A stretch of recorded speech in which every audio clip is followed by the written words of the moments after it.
Hello, hello. It's time for Fishing Friends.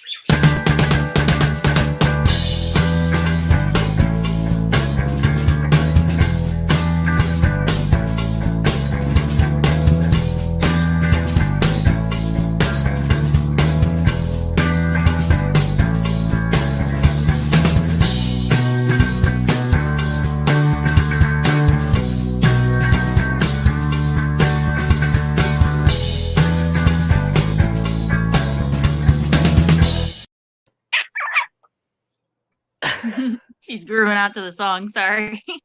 How's everybody doing tonight? Hello. This is Fishing Friends with Danny and Gina. I am Danny That's and me. that's Gina. You. And that is an adorable bird. This is Marco. Marco. Mm-hmm. Whoop. Whoop. Marco. Marco's got so much personality. I love it. I know. A little too much sometimes. Hello. I see Chappie said hello. I like super early in the morning. Because apparently I accidentally scheduled this live stream for like 8 a.m. So yeah, I got the notification for it, and that's when I texted you. I was like, Danny. Yeah. Scheduled for 8 a.m. What's up, Jimmy P? We got EJ and Jimmy P's Aquariums. How's it going, everybody? Yeah, how's everyone's day? I hope everyone's having a great day. It was actually a really nice day here in like St. Louis area. Yeah, so what's funny about that is that it's technically a little bit early, but it's mine and Nathan's 12-year anniversary this week. And so we planned on, I worked around days so I could have today off. Originally, we were wanting to go to the zoo, but then with that heat wave that we've been having, I was like, I don't want to go to the zoo. Today turned out to be a beautiful day. So we didn't go to the zoo. We went to the casino instead. Lost all our money. We didn't win anything. Oh, man. But it was still a good day. Kelly Maddox is here. And Monster Fish Gal. Kelly! Atkins Nature Aquariums. How's it going, everybody? Step up. Thank you. Glad to see everybody showing up. I accidentally left my coffee in the microwave. I will be right back. Ian! Terry's over at the other live stream auctioning off his 22-year-old daughter to some random guy. I need some wholesome content here to wash my mind out with bleach. That's funny.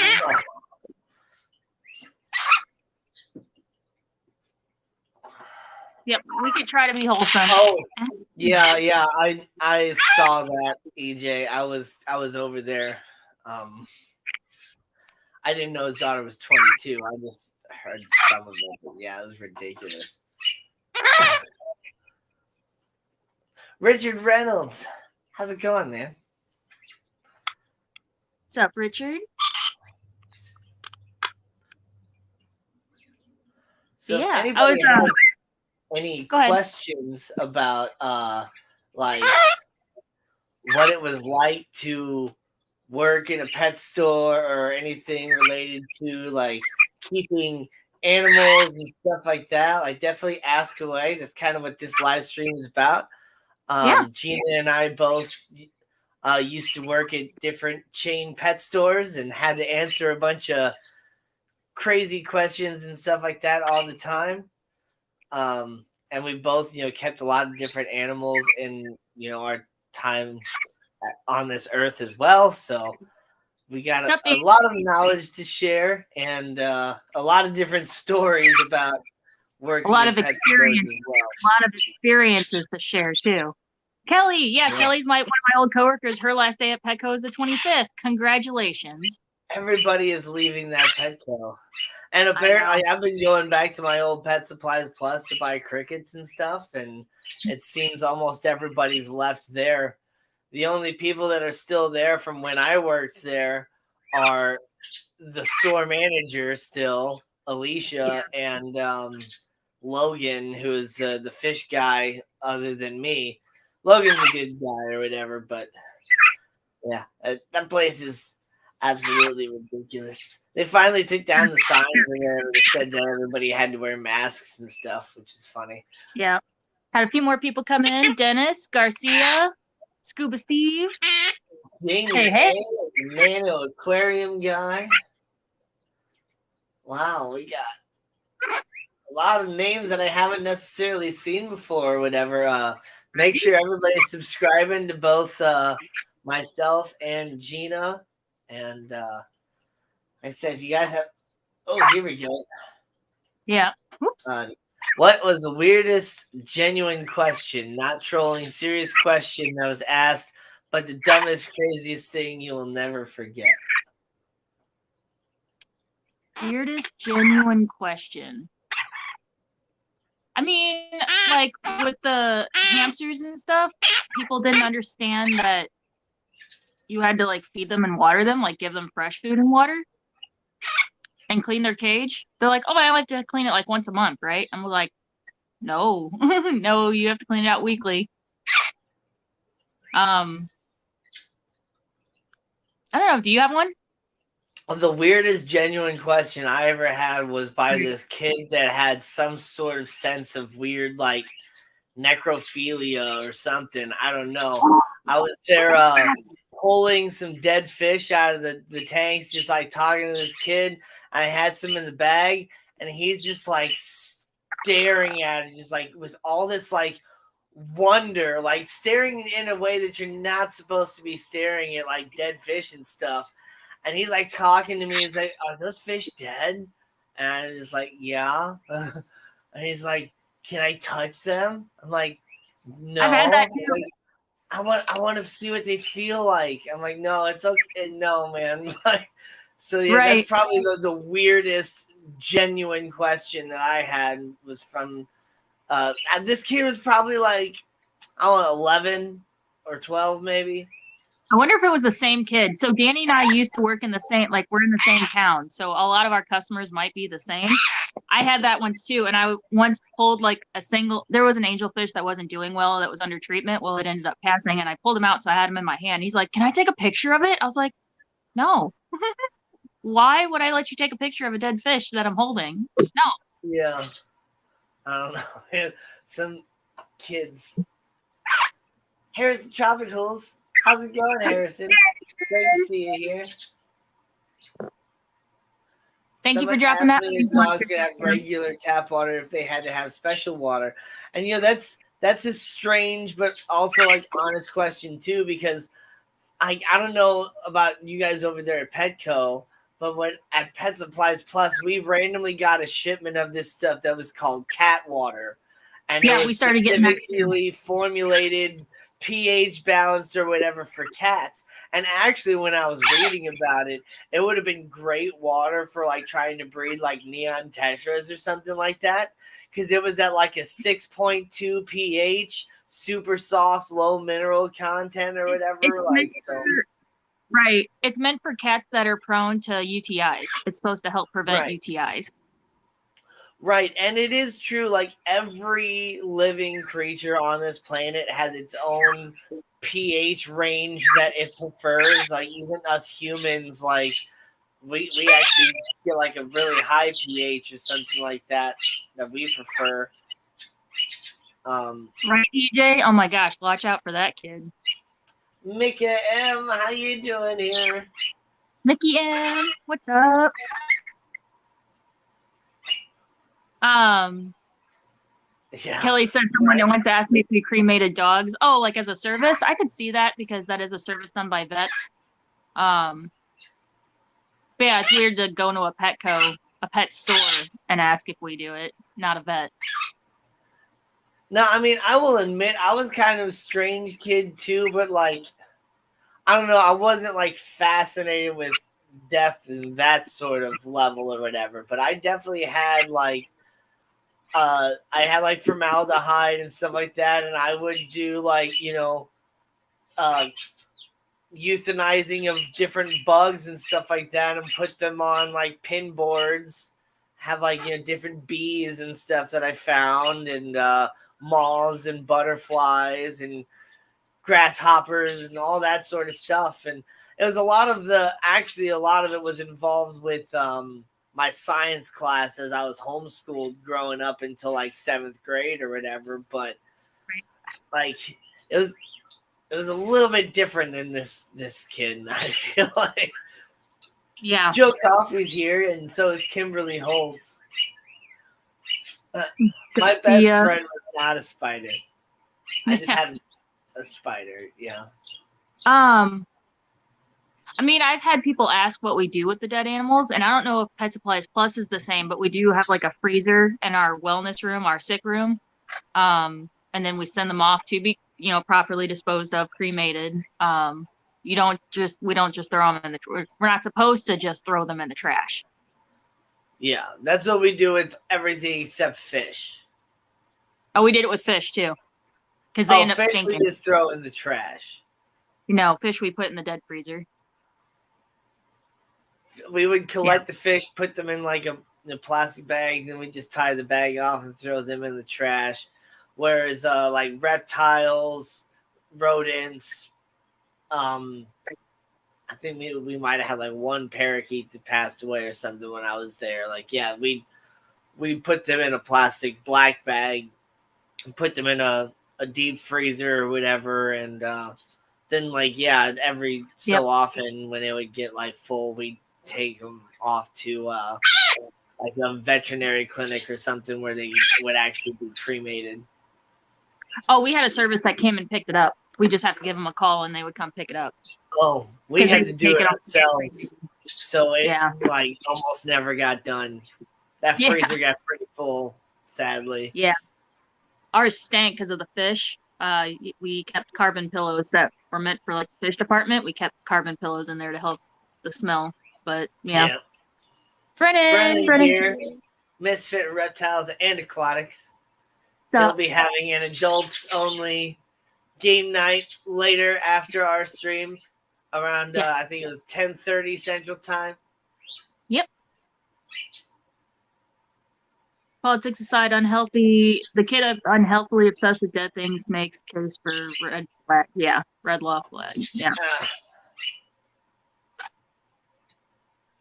Yeah. But yeah, no. Other than that, I just don't remember. I'm sure I have had plenty of prank calls. Do you guys sell mermaid, or what do I feed my mermaid or something like that? Like plenty of prank calls. Yeah, that's always interesting. Let's see. Craig Broderick. How's it going? I just get too paranoid throwing up plants. With my fish at the house, if they are a small enough fish and they die in a big enough tank, I don't even know they're gone. Like a snail or something just eats the body before I even realize.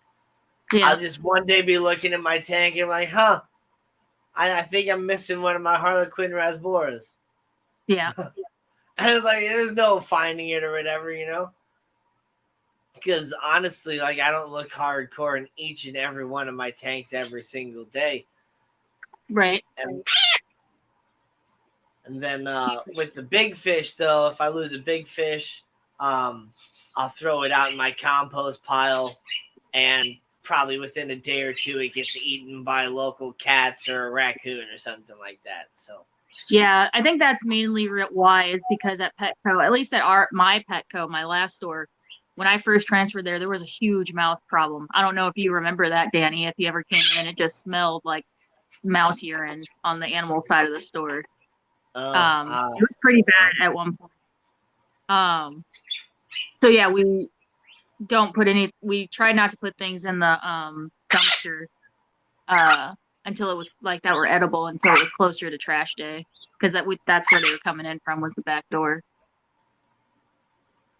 But recall a time you refused to sell a reptile amphibian to somebody. Oh, plenty of times. Scott Aquatics. Scott's Aquatics. How's it going, guys? So, Scott's Aquatics. What's up? What's up? So a lot of times it's somebody already having a bearded dragon, like a adolescent or an adult, and they want to get a baby, and they think they can put them together. Can't. Big one will eat the little one. Come here. Come here. Marco. Yeah, that was kind of the most common one, was like trying to get multiple bearded dragons and put them together. Or they just thought they could thought that they could keep a reptile just in a critter keeper with no light, no heat. They didn't want to buy. And then all of a sudden, oh, I have that at home. No, you don't. No, you don't. You just told me you didn't have anything. Yeah. Well, give me 1 second. You tell me your story. I'll be right back. That's the other real common one too, is this like teenager or whatever comes up to you with like this little bitty plastic thing or whatever, and they're like, so can I put that in this? And I'm like, well, I mean, no. To carry it home. To carry it home, yeah, but not to keep it in. Yeah. You put its food in that. Right. I remember and then, there's some people too that you start to explain like how much it's going to cost to get everything this animal needs to actually, live more than a few weeks, and they start to like panic instead of like, I just want to get something that cheap or whatever. What about a betta? Or like they always tend to go towards that. The people that just want more of a decoration versus like to take care of a living creature, So Jimmy P has a good question to add on to that. Were there any store policies on what you could say to a customer, or do you just wing it? So there are videos of like how to do it. There wasn't like a strict script, but it was mostly I'm sorry, I'm not comfortable selling this to you, or I'm sorry if you don't, I can't sell you this animal if you don't have its basic necessities, like something along those lines. Yeah, most of the time it was just kind of wing it. And that's where I kind of had gotten in trouble with my boss a few times, because like, we're sitting there like talking about this boa a ball python that we have, and people are kind of looking at it. It's like, oh, how long has that guy been here? And I'm just like, that ball python, he's been here for a good long time. Like, we're trying to find him a good home and all that, And then all of a sudden my boss pulls me aside and, saying like, you can't be telling people that a snake has been here for a long time. It makes people not want it or whatever. And it's like, maybe you and I just aren't thinking the same way. Because when I think, I'm just that type of person that like, I have that sort of like rescue mentality or whatever, So it's like, if I find out this creature that I'm already sort of interested in has been there for a long time, then I'm like, well, maybe I really should take it home and give it a really nice, awesome home versus keeping it here in this pet store. Like, that would be the final thing to actually get me to buy it. And that's sort of the different mentality that, different people have. And so, there definitely wasn't really a script where I was. We did have like little videos and stuff. And there was sort of a general idea of, don't say anything to piss the customer off. Yeah. Yeah. You're not supposed to imply that they're neglecting the animal, even though they would be neglecting the animal, but you just can't make them feel like they're neglecting the animal. But man, there was times that I would be like super honest on, that sort of thing, where this one lady was, we're sitting there like talking to her about like her puppies or whatever. She had like little like pit bull puppies, like 2 of them, super adorable, and they're like really, really cute. And at this time or whatever, like one of the other people with them, they had this like little bitty tank. There's like one of those little plastic tanks that they say are perfect for like a betta or whatever.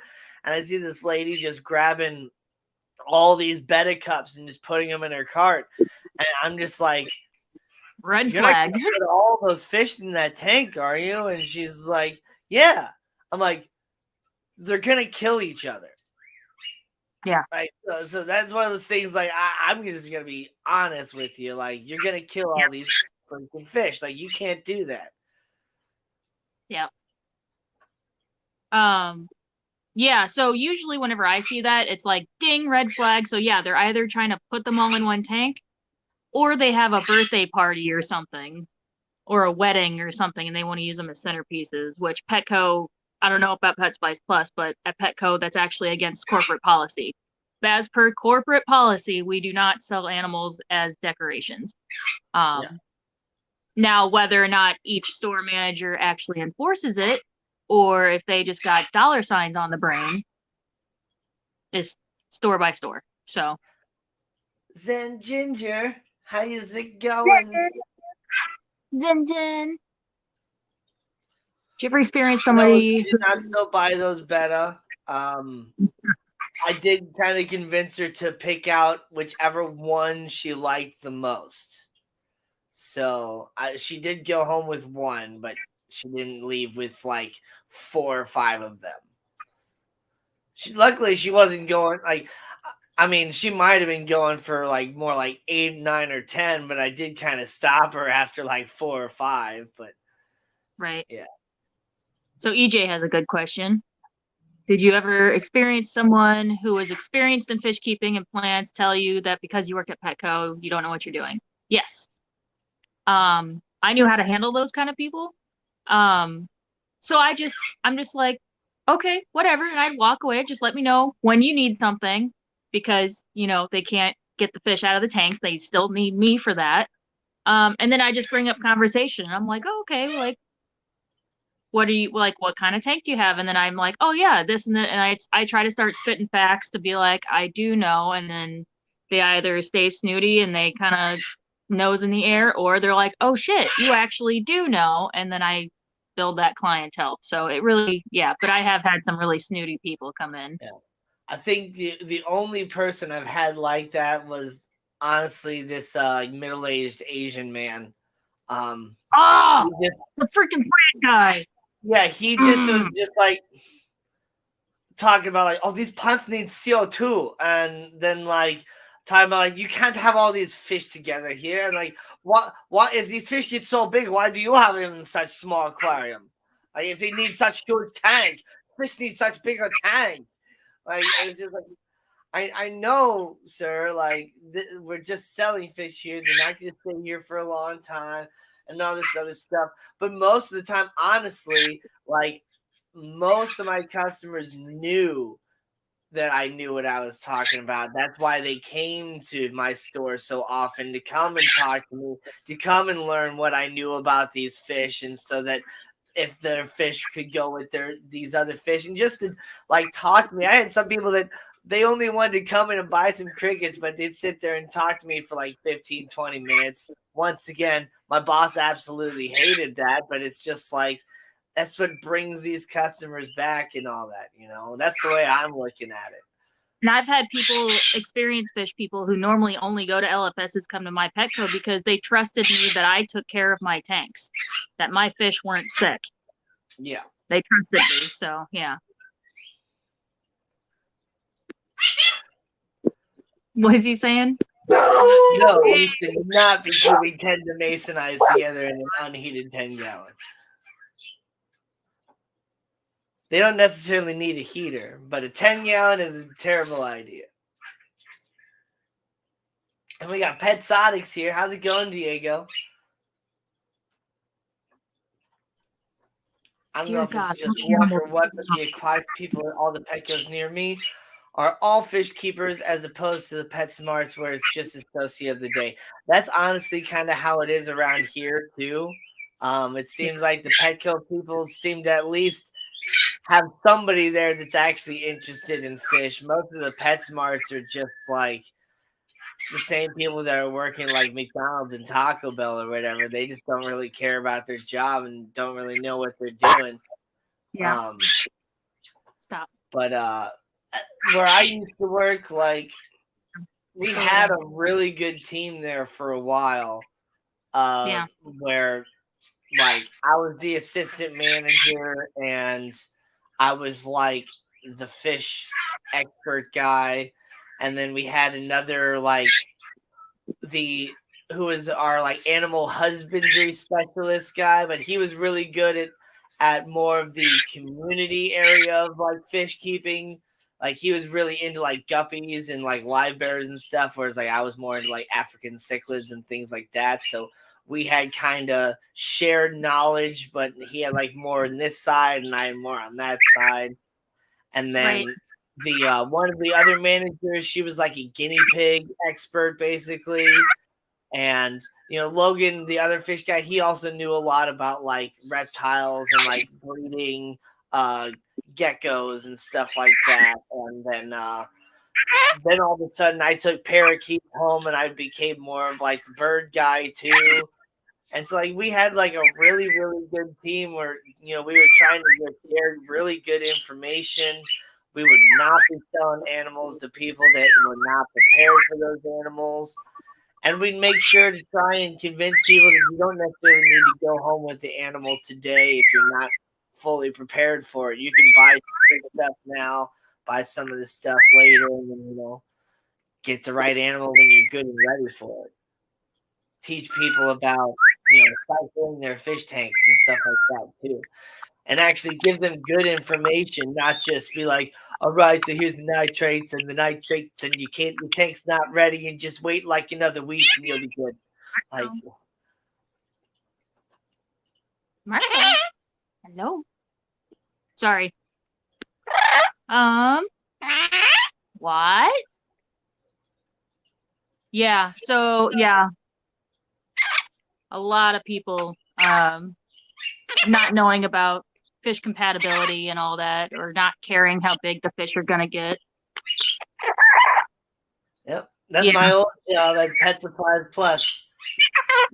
We have really good people, but the boss is a total word I cannot say on YouTube. Yeah.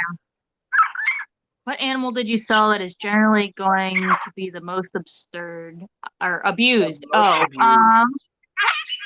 Birds.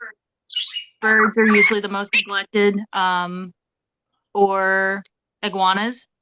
There got to be a point where I stopped ordering iguanas against corporate policy because they just were not taken care of by the customers, and I got tired of it. I wasn't going to do that anymore.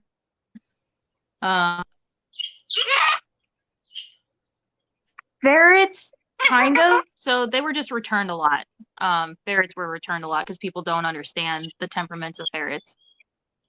We never had ferrets returned, luckily. We would really.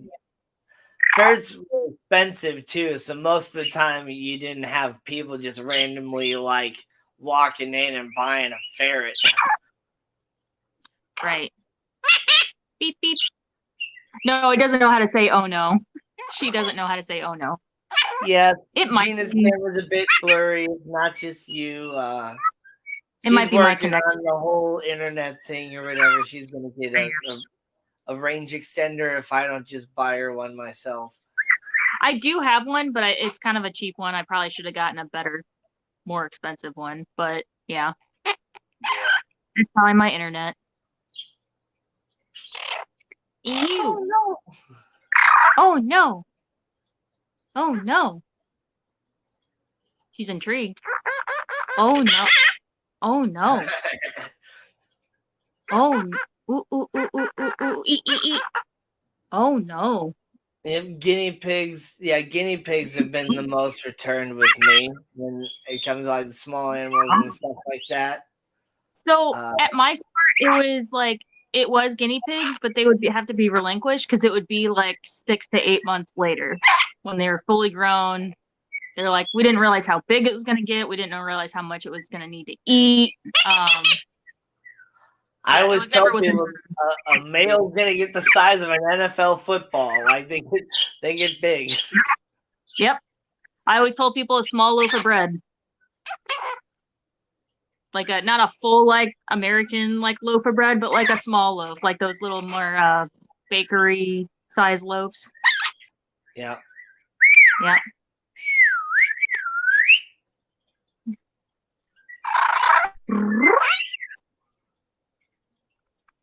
You showing off? My guy doesn't want to come over here and play right now. He's hanging out in his cage.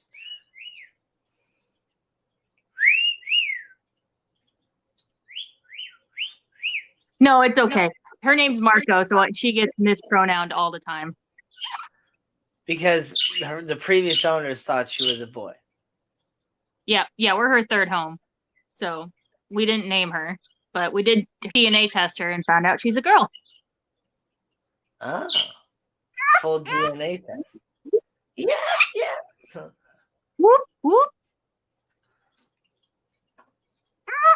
Whoop, whoop. Did we ever adopt a pet from our work? Yes. Both my parakeets I adopted from work. One was returned. Lazuli, the first one I got, he was returned. I'm assuming he was probably let out of the cage too early before he was familiarized with hands and stuff like that. He was just let out of the cage and probably flew into a window or something like that and was immediately turned. He just had a little bit of a messed up wing. He was just kind of keeping it extended, and then he wasn't putting any pressure on his right leg.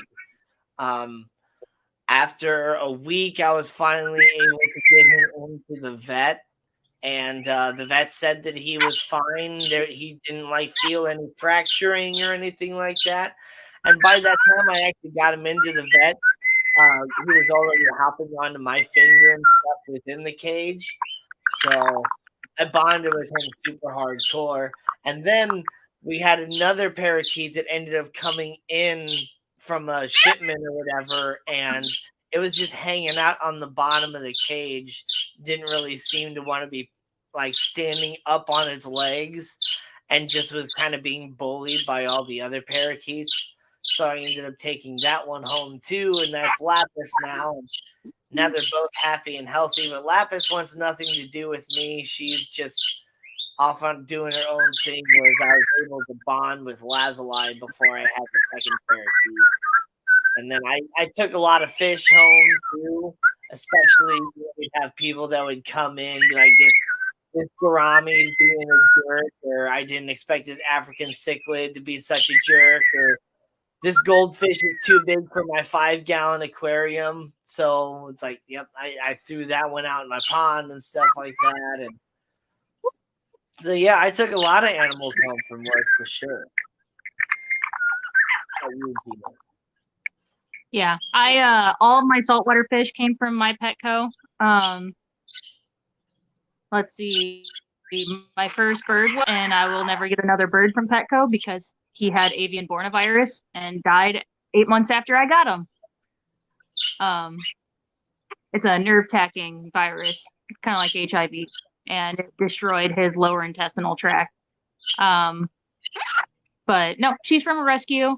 Both my dogs are from a rescue, but yeah, all my fish came from Petco. How much did it cost? It was only $20. So there's a specific DNA test just for gendering for birds. I forget the website. I could probably look it up. But it's you put in your address. Bye. See, she does take off sometimes. She just flew to her cage.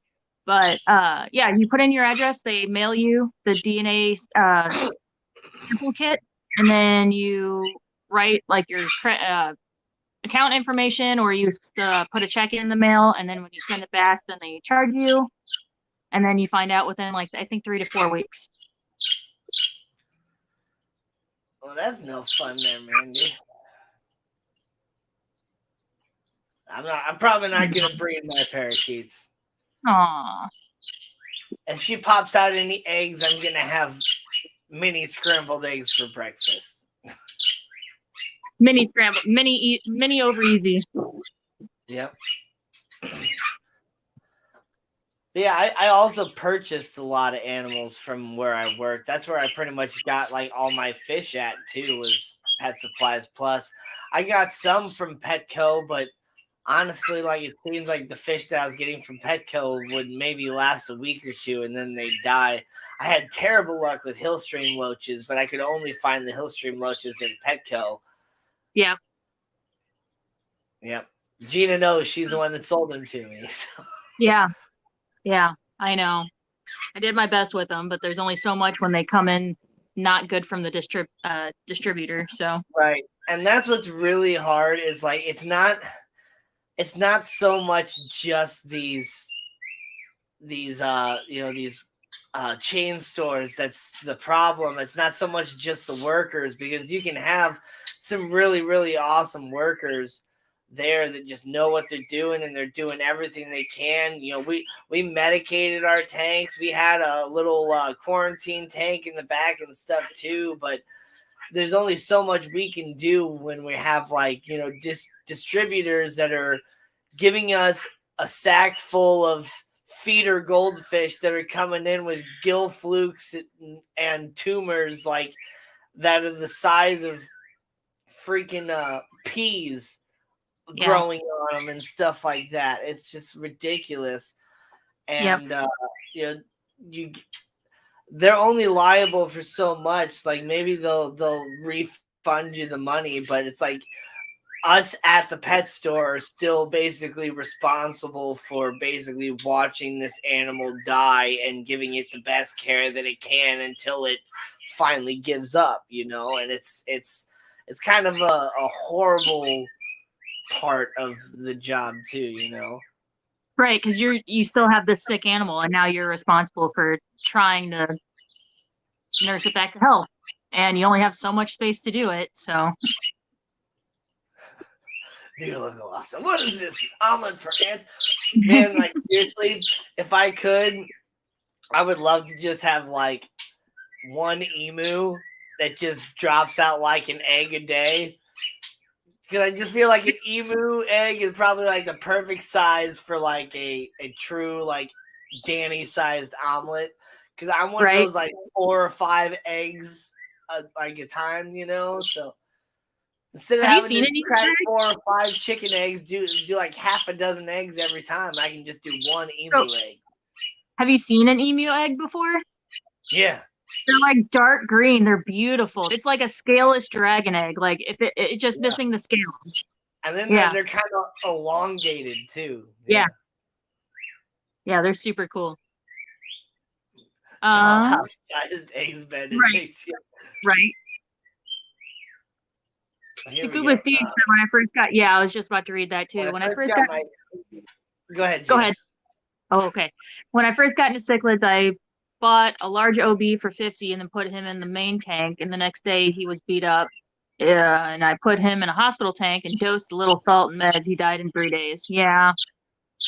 Yep. That's also just kind of cichlids also. So I've done the same thing. Like last year for the ACA or whatever, I got some really awesome fish at an auction. This like 4 or 5 inch long, like Jacob Freeber guy. That was just absolutely beautiful. I threw him in there because I didn't have anywhere else to put him. I didn't have like a quarantine tank set up or anything like that. And he was cool for like maybe 2 days, and then he was just destroyed.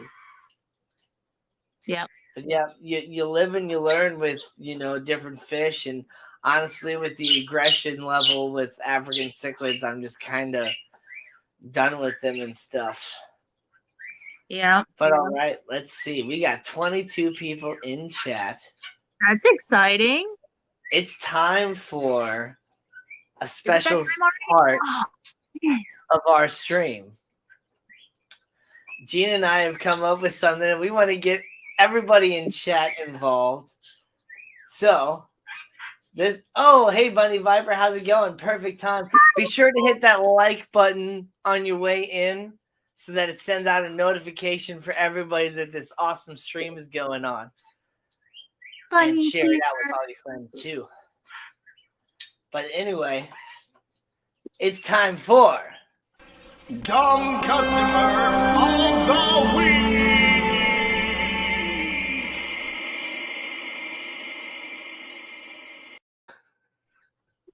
So, Dumb customer week. Yes. So, at this part of the show, we're going to tell you about 3 dumb customers that we had to deal with over our, period at a pet store. And you guys in chat are going to get to pick who the dumb customer of the week is. So, I had 2 of them, and Gina was able to find one. Yep. So, but yeah. The first customer that we're going to deal with is Pon Pleco Patricia.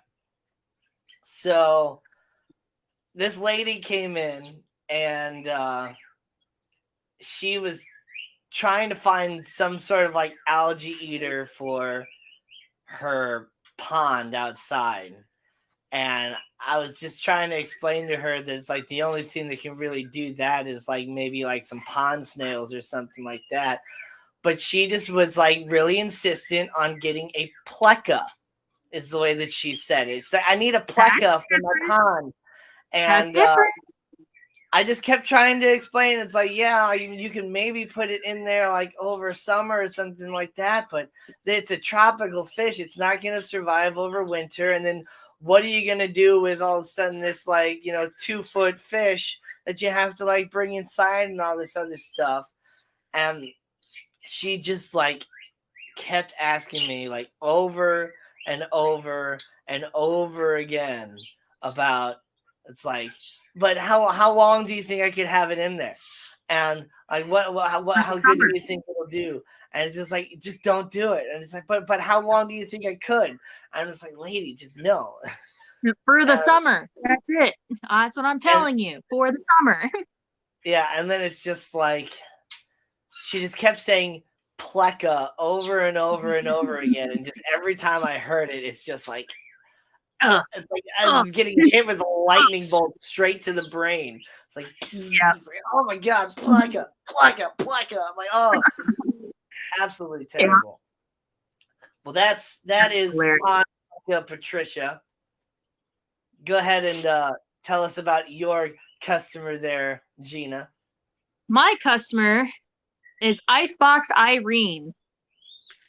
Icebox Irene was a brand new fish keeper, had nothing, no experience with fish before. I helped her pick out her whole setup, got her tank cycled, and over the course of like 2 months or so, would buy fish, mostly platies, live bears, guppies. Well, she came in one day with a Ziploc gallon bag and said that her tank had crashed and she wants a refund for all of her fish and she's just done. So I take this bag. She had it in a bag, so I couldn't see what was in it. But she pulls out this Ziploc bag out of a shopping bag, and it's a frozen solid block of ice.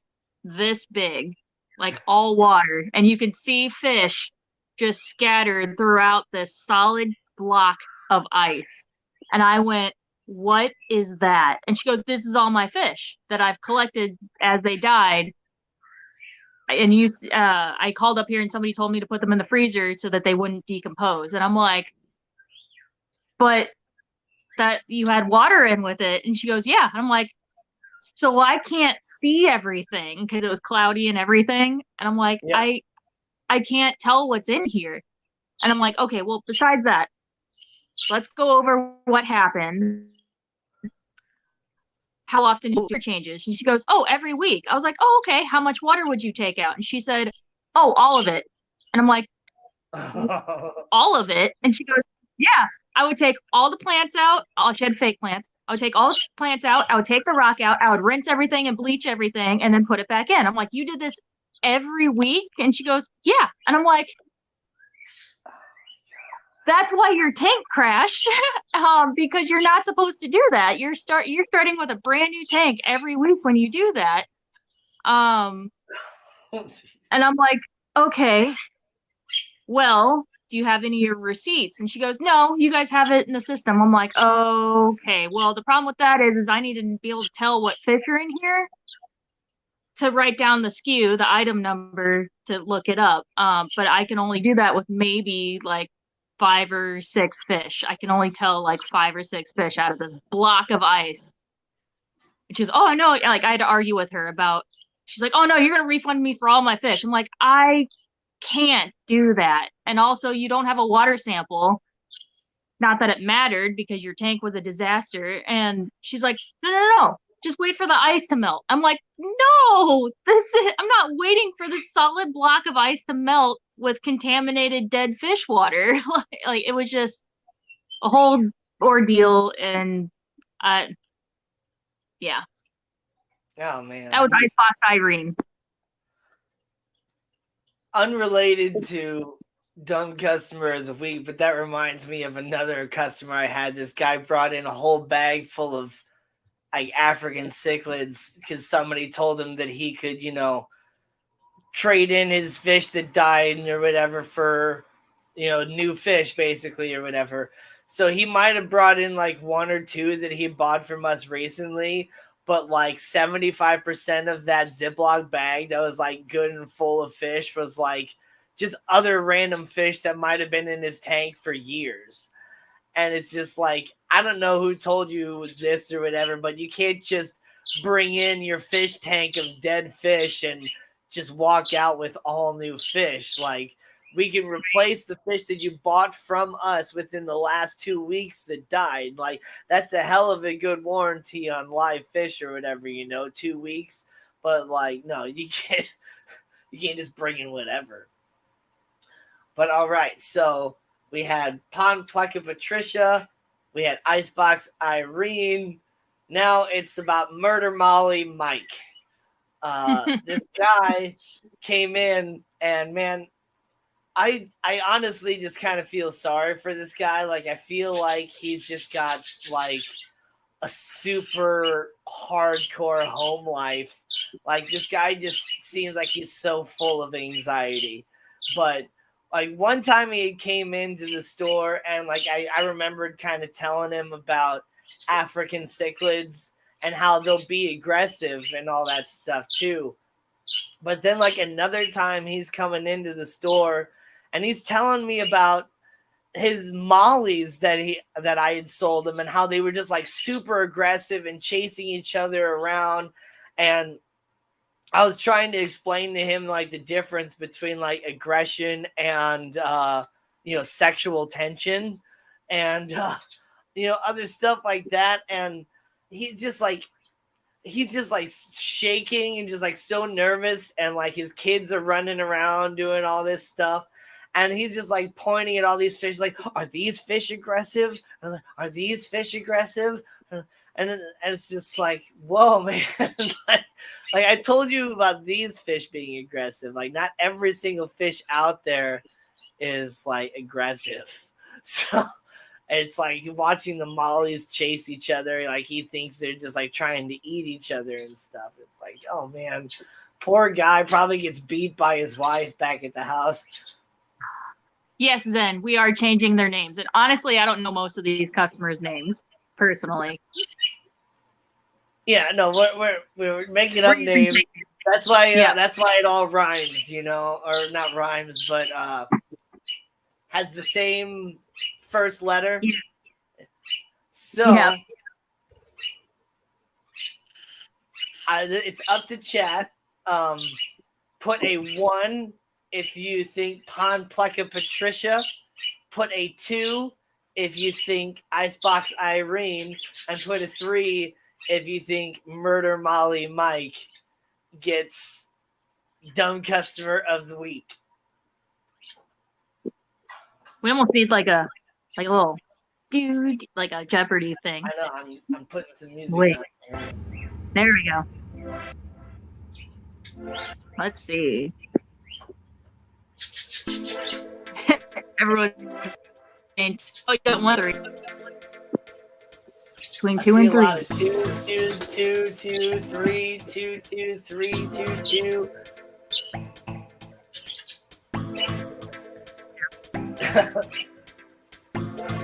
I don't know how to post a poll. I think you have to do it on a YouTube side. Oh. I don't know how to do that either. So we're not going to do that. I'm just going to figure it out for next look time. in there, and I can see that it looks like 2 is 1. I'm seeing a lot of 2s and a couple 3s, but I'm just seeing mainly 2s. So Icebox Irene. it looks like Icebox Irene is Dumb customer of the week.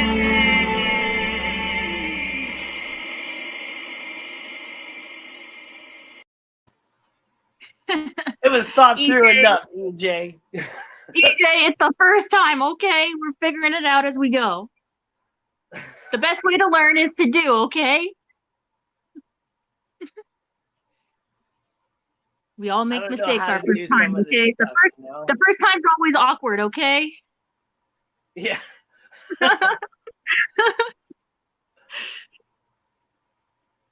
Oh my gosh. I don't think the poll was necessary.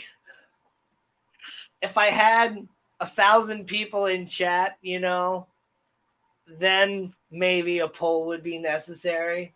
But with the 22 people that I had in chat, meaning about the 10 people that are actually going to say something in chat, like, who needs a poll? Right. Yep, it was pretty unanimous. Gina's probably the better storyteller, honestly. Aw. Thanks. I hyper focus, and yeah. I'm not great at telling stories. But yeah. Anybody else have any questions about big box stores or anything? Policies, procedures, maintenance, the habitats? If you have questions about the habitats? Yeah.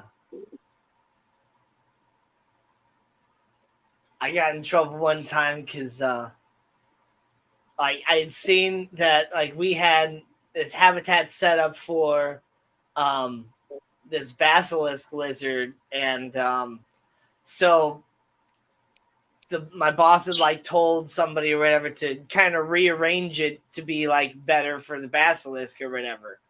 And so a couple weeks later or something like that, I get put on the task of, cleaning out all the reptile tanks and stuff like that. So when I put the reptile tanks back together, I kind of get a little creative with them and do something a little bit different than the way they had been set up with just the plant, the thing in the bowl or whatever, And so I was even kind of organized with the vines and stuff, giving the anoles areas to climb on to keep them more towards the back of the tank, so we didn't have to worry about them trying to jump out the front of the tank so easily and stuff like that. So I had this whole idea in my mind about really giving them the best sort of environment that I can in those little bitty tanks. And then she gets all mad at me about oh, you can't just go in there and just change everything, and it's not the Pet Supplies Plus way.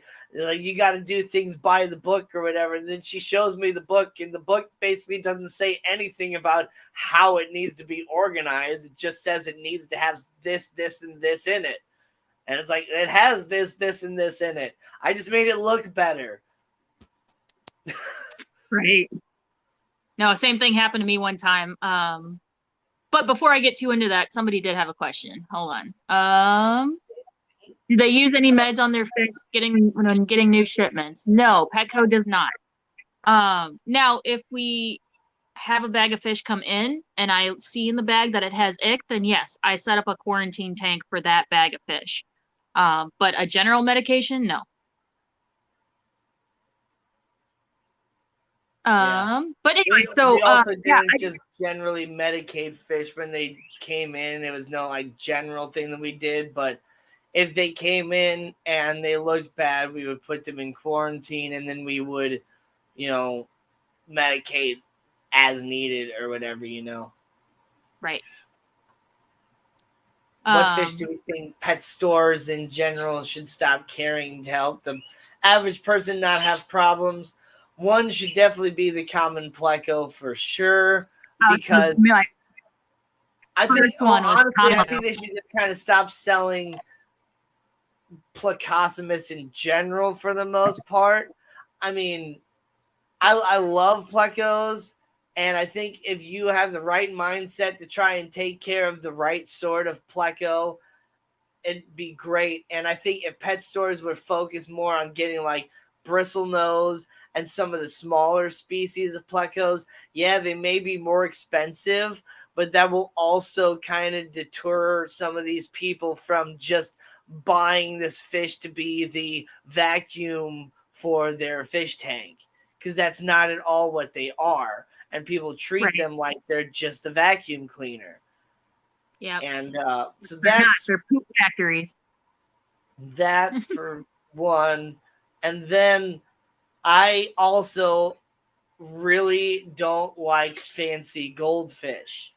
One, a lot of the different varieties of these fancy goldfish that people have bred nowadays, like i.e. the bubble eye and some of these other ones, they look terrible. I can't imagine living like that myself. So it's just like I just feel like breeding fish intentionally like that is just horrible. And then it's just like you get these kids, they're like, look, mommy, the funny goldfish. I want to get a bowl and bring the goldfish home. And then they bring a goldfish in a bowl, and it's just a downward spiral from there. It's not an upward spiral when you're buying a goldfish as your first fish. Yeah, they're like essentially the pugs of the fish world. Yeah, intentionally bred to not in a healthy way, not in a sustainable way. Another one that I don't think that they should sell anymore are like iridescent sharks, pacus, silver dollars, unless somebody asks for them, and that's the only time I would ever order them. Just things that get massive that should not just be specialized. Like keep that in the specialty fish stores, but just for the general public, I don't think they have a place in a general pet store. So in other words, if someone isn't competent enough to at least somewhat diagnose fish illness, then the box store locations aren't going to be treating for anything. Yes. Short answer, yes. Yeah, if there's not anybody there that can diagnose it. Now at Petco, when you first start, there is like an animal care video like chapter, and they do go over identifying fish illness, but not everybody, like it doesn't stick with everybody.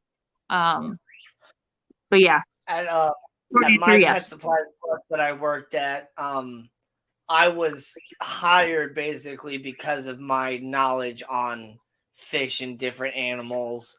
And we, hired people based off of different skills that they had. So if you didn't really have a lot of skills in any animals, but you were still a really nice person with a welcoming sort of personality or whatever, we would, you could still be a really good cashier. You may not be able to answer any animal questions or whatever, but you can still take people's money and make them feel like they want to have a nice day or whatever, So just because you work at a pet store doesn't mean you necessarily have to know anything about animals. And that can be a hit or a miss as well. But then there was a couple people that, we hired, and they were basically, I just thought of them as a cashier, not really anything else. I didn't actually know that they knew anything. And then all of a sudden they pop out all this knowledge about bearded dragons or whatever. And it's like, I didn't even know you knew anything about bearded dragons. It's like, yeah, I breed them at my house. It's like, well, why don't you do anything in the back? Yeah. Crown Tail had a good question. Can you sell your fish to Petco like extras for store credit? So technically, no. Petco corporate there is no like policy on that. You can relinquish them, but no, there is no like official way of doing stuff like that. Now, I know one of my store leaders in my district, Will, he does work with a guy from Maasai who is a member of Maasai. He breeds plecos, and they worked out a deal to where, yes, he does get like a store credit type of thing. So it depends on the store. If you want to talk to the store leader, and work something out with them. But no, by corporate policy, no. Yeah. We actually at Pet Supplies Plus, though I was at a franchise, there was a corporate policy on that sort of thing. We were not allowed to sell fish that didn't, or any animal that did not come from one of our specific distributors. So, if you brought in a bag of guppies, we could take that bag of guppies and hold on to that bag of guppies, and one of us that worked at the store could, at the end of our shift, take home that bag of guppies and put them in our own fish tank. But at the store, we could not put them in our store fish tanks, and we could not sell them. We could not give you any sort of store credit or anything like that at all. You basically surrendered the animal, and if one of us was willing to take them home, we would allow you to surrender it with us or whatever. Otherwise, we would suggest someplace else, because somebody was like, I have a 6-foot ball python and I have everything that it goes with it. I just can't take care of it anymore. And I'm sitting there like in the office with, my 20 fish tanks and all that stuff already, and my 2 parakeets and my cat. And I'm just like, oh man, I cannot just keep taking everybody's animals home and turn myself into a rescue. And my boss is like, nobody's saying you have to. I'm just like, I know. I'm telling myself that I don't have to. Yeah. So many times I've texted Nathan like pictures of guinea pigs and stuff, and I'm like, look how cute. And he just texts back in all caps, no. And I'm like, damn it. But they need a home. So I took a lot of random fish home from people. I got some really cool African cichlids and stuff like that all the time. And I take home some people's baby guppies and stuff like that, and then turn around and feed them to my African cichlids, because they just wanted to get rid of the fish. They have no idea what I was going to do with them. So Joe says, my closest Petco will take relinquished fish, but then they turn around and sell it for a few bucks. A little shady. So that's against policy. At Petco, any relinquished animal we are supposed to adopt out. We're not supposed to sell. And the difference between selling and adopting out is that with an adoption, that money goes to the Petco Foundation. That is actually rang up as a donation. Not every store does that. Again, it depends on the store manager if they actually are following policy or if they just see dollar signs. So, yeah, that is shady, and it's not supposed to happen. I mean, I don't want to necessarily throw you under the bus or anything, Gina, but there's been a couple times that I went into your Petco and I saw fish that were surrendered to you that were for sale in those tanks. No, I know. That's because my manager told me to sell them. Yep. I did not have a say in that. Right. Yeah. But so Crown Tail brought up, isn't there supposed to, test the fishes, etc., all that stuff? You do bring up, yes, the distributors and all that stuff, 5D Tropicals, APET, all the people that we ordered from, they are supposed to do that. They are supposed to have a quality control area and all that stuff. But I mean, we got to be reliant on them to actually uphold that and all that other stuff, But it's like when it really comes down to it, like they've sent us stuff that have been mislabeled. We ordered electric blue rams, and electric blue rams cost like $8 a piece wholesale, and we were selling them for like $15 a piece or whatever. They in turn sent us electric blue Acara, which when it really comes down to it, they're not too much of a different fish. Electric blue Acara get bigger than electric blue rams, and they're not as difficult to keep, but they're a similar-ish fish. So it can be commonly mistaken if you're not like super fish savvy or whatever. But the electric blue Acara, even though they are on our planogram and we could sell them, the wholesale price of a electric blue Acara is like $2, and we sell them for like $6 or $7. And so they charged us more for a wholesale price than we could have then turned around and sold them for. And so it's like, yeah, we had to make a big deal about it and get our money back and along those lines, because it was just a bad deal. But there's been other times that, like, they go out and they just, collect fish, and they don't necessarily know exactly what they're getting.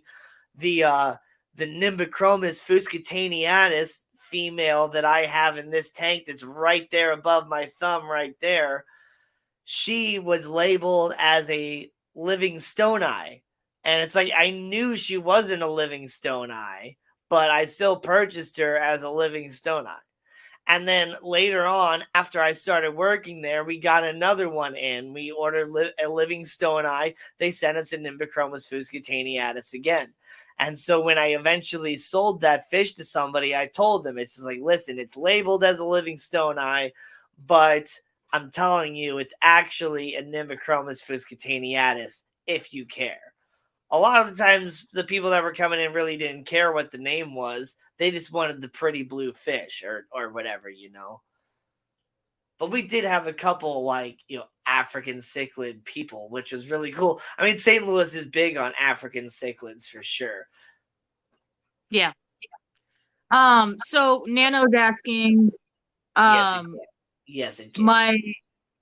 Yes, absolutely. My closest Petco will take relinquished fish, but sorry. But what if they got the fish from you, Gina? Are those put back and sold like regular? So they can be if they were returned. So if somebody brought the fish back that they don't want anymore and they're still alive and they did a return, then it's put back into inventory. Then yes, then it is resold as product.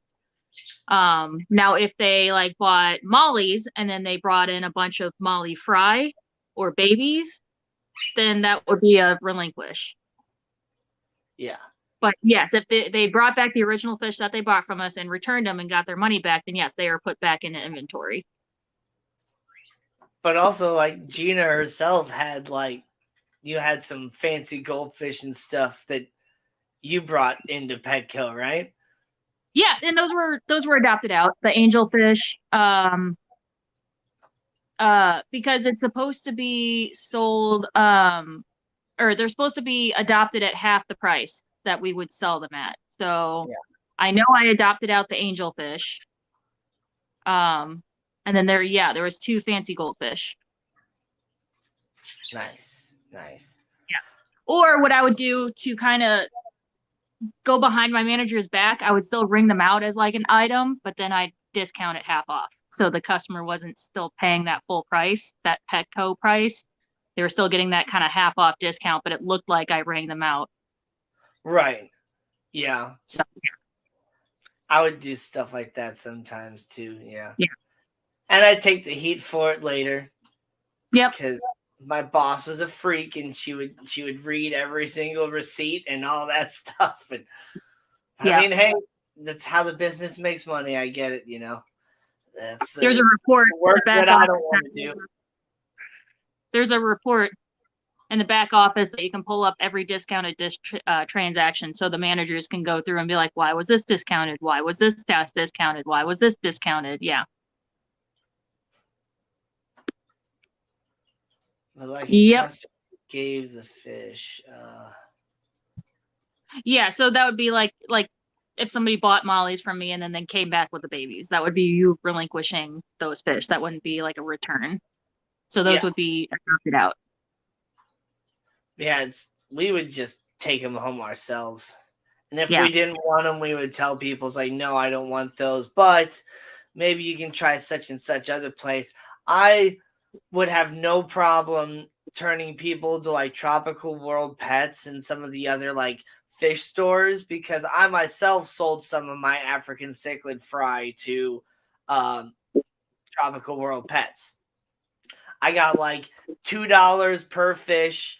I sold them 7 African cichlid fry for $15, and I went in there and I used that store credit or whatever to go buy some other fish and stuff like that too. So a lot of the times they know you're going to go and turn around and, give the money right back to to them, and they're going to give you like a wholesale price or whatever, they're not going to give you anywhere close to what they're selling them for, So don't go to like Tropical World Pets with your baby discus thinking you're going to sell them for like $50 a piece. You're probably going to get, $3 or $4 a piece for those discus. Vibes is here. Vibes Aquatics, the greatest mod of recent times. Go ahead and start sharing all those links, Vibes. You're awesome. Vibes works hard. Yeah. For sure. Corporate world is shady behind the scenes. She'll never even know. Yeah. Yeah. Yeah. Oh yeah, you definitely can get really good deals from bad labeling. It can work both ways. But yeah, it can definitely work both ways. You can also get screwed over by labeling. My brother told me the other day that he went to I believe it was a Petco, or it might have been a PetSmart, but he went in and they had their tank that had like electric blue Johanni in it, and then they had like their assorted African cichlid tank, and there's a couple like little teeny tiny blue, like electric blue Johannis in that assorted tank. And so my brother, being, the fish keeping guy that he is, he's like, I want, give me those 4 little bitty electric blue Johanni out of that tank. And so since he said what the name of the fish was versus being a dumb fish keeper and saying, give me those 4 blue guys, the guy literally wrote down like the actual name of the fish or whatever. And so instead of getting the mixed African cichlid price of like $5 a piece, he got charged like $15 a piece, the full electric blue Johanni price, even though from the store's point of view too, them being in the assorted tank means they came in as assorted African cichlids, so they got a cheaper wholesale price on them as well. Yep.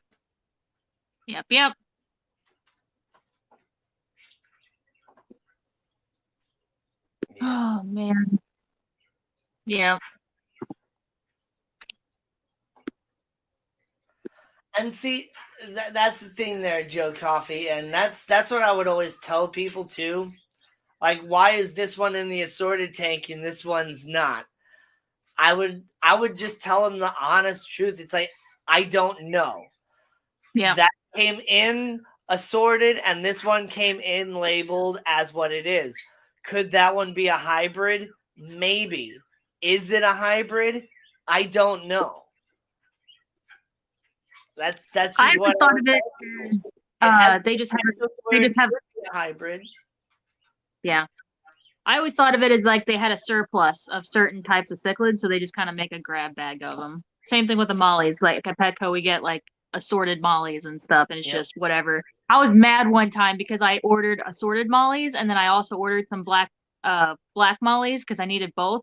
They sent me all black mollies and the assorted, so I had 2 different prices on my fish wall of assorted mollies, and I was so mad about it. Yep. We had the same thing happen to us one time too. Where we we intentionally ordered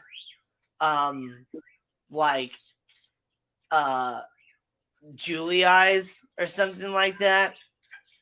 No, we intentionally ordered albino cories because we were a little low on albinos, and then we ordered a bunch of assorted cories as well, and then the assorted cories came in like all albino. Yeah. What the? Like, what? Why would you do that? Yeah, and that's kind of what I assume there too, Joe Coffee. I assume that I'm just like picturing myself at the fish farm or whatever, where they have their vat of electric blue Johanni. They have their vat of Labidochromis, Cerelius. They have their vat of Aratus and their vat of red zebras and their vat of blue zebras. And then they find a couple of the other just random ones that aren't necessarily as good a quality. Maybe they have a little bit of different spotting or whatever, and they just throw them in the assorted vat. And then all those fishes kind of grow up and just maybe just breed in this vat together. So they could be pure blood. Like maybe the Johanni made it with the Johanni, but there is definitely the potential for there to be hybrids in there. And that's just what I just always warn people about. Like, it's cheaper because it has the potential to be a hybrid. Yeah, that's what I was going to say, is maybe they're just also just lower quality. Like, they're just not the typical or not a good standard of that, whatever that type of cichlid is. So they put them in the assorted. Yeah. Or I hate when there's one oddball male guppy swimming in with the species. Yeah, all females. Yeah, I would hate that. What's up, Matt? No, but I learned to stop putting the male guppies next to the female guppies because they would jump over. Yeah, I would try my best to have females, and then on a separate row have the males because they would jump over and start breeding with all the females. Yep. What was always interesting too is we would find baby guppies that somehow made it all the way down through the sponge drip filtration and everything in this sump, and they'd be in like the main vat of the sump. And so I just go in there with the net and just scoop out a bunch of baby guppies and be like, all right, there's the food for my 55-gallon when I get home. Right. I would get that with shrimp all the time. Baby shrimp would make their way down into the sump. In the saltwater tank, I had that with anemones.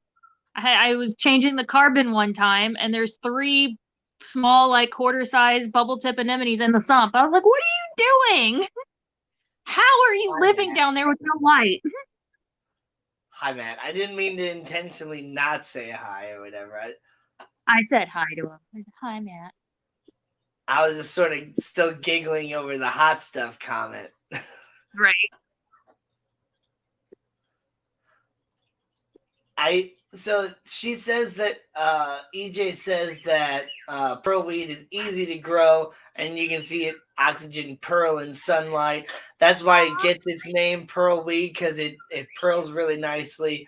But in my experience, at least, you need higher levels of CO2. Like, I don't think you necessarily need CO2 injection in your tank, but you definitely need some form of like higher CO2 levels in your water somehow. So like, I can't grow it in my water. Maybe our water is just too hard here in St. Louis as well. But I had great success with Monte Carlo, but I didn't have very good success with pearlweed at all. It just did not do anything for me. My dwarf baby tears are still alive. I'm excited for that.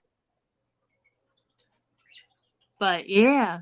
And my dwarf lilies are growing in. It's got like 3 stems growing out of the bulb, and it gets bigger and bigger every day. I'm so excited for it.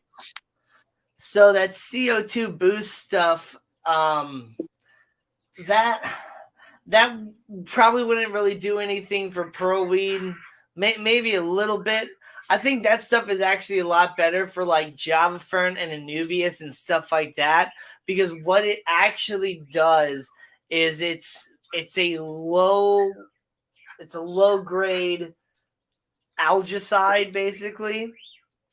So it prevents the algae from being able to attach itself to the leaves and the growth of the plants, which basically allows the plants to be able to absorb the CO2 in the water easier.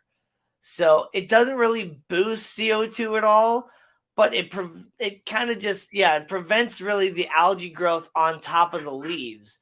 And so that you really get that more with like Anubias and Java fern and your slower growing plants. They're just sitting there under the light and are really easy for algae to grow on. And so you'll definitely notice a difference in like your tanks like that. But it's not going to really do anything for Pearl weed. Zen Genju says, I just got baby tears from the co-op. We'll see how long it takes me to kill them. That's where I got mine, was from the co-op. I'm confusing myself here. Pearl weed is super easy to grow. What am I talking about?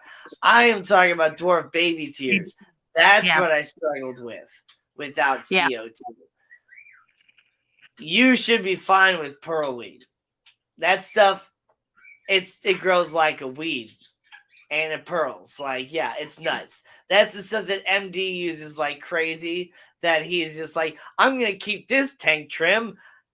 Not. Right.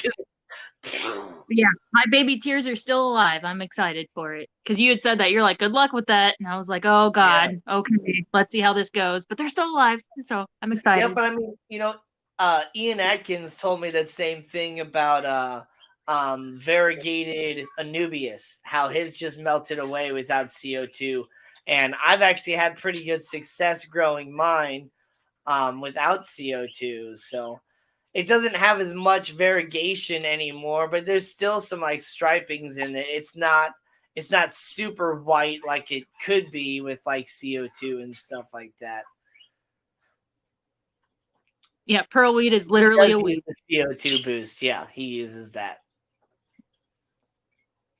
But yeah. But MD also like has a crazy water change schedule and all that.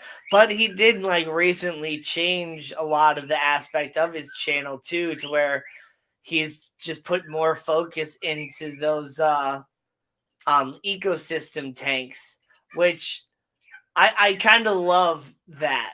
It seems like all of a sudden he got kind of, without really saying it, like he got kind of into father fish and some of the like the Wallsten method and some of that stuff too, to where he kind of became more of like the lazy fish keeper like I am, whereas, set up an entire ecosystem to where if you go a couple weeks without doing a water change, like it's not the end of the world.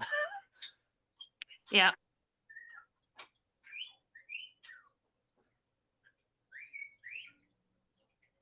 I just read that too. That's funny. He just doesn't have the touch for the variegated Anubias.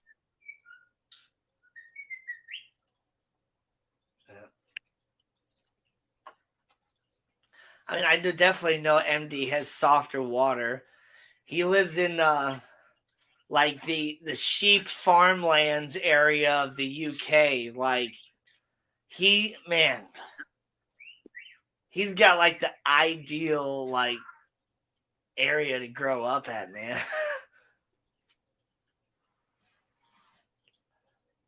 Dwarf hairgrass.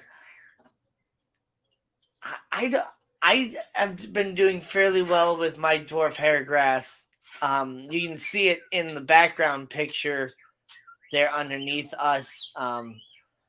It's doing fairly well without CO2. It definitely needs more light. And the brighter light is going to stay shorter. You can actually grow it in a little bit lower light. Once it gets going and like an actual like sort of root structure or whatever, it's a lot harder than you think it is. I've had it sitting in this tank that's just been slowly evaporating water, only has like maybe this much water in it left, that's just been sitting on my table for forever, and there's like not even a light on it, and there's still dwarf hairgrass in there that I could probably pull out and put into another tank. But yes, like what EJ said, deep substrate, it really does make a difference. Natural soil and a sand cap. Sand. It's a trap. No, it's a sand cap. Sand trap, isn't that like just quicksand? Yeah. But I mean, you can do natural dirt if you want to do the more natural, like cheap way. If you want to spend a bunch of money, like I have become a huge fan of aqua soil. That's what's making that tank in the background picture with the pink flamingo crypts and the dwarf hairgrass and all that stuff. Like it's doing so well in that aqua soil. I love it. And then in this little fish bowl that I have here, I have aqua soil in there, and then I put like a sand and rock pebble like sort of cap on top of that.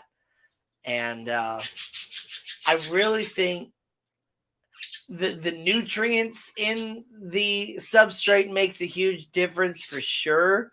But I'm just a general fan of a nice thick substrate in general. Whether you add the nutrients or not, the dirt, the aqua soil, just having a nice thick substrate is so beneficial for your fish tank. Like I put like in this 55 gallon, I think I originally put a whole 100 pounds of play sand in there.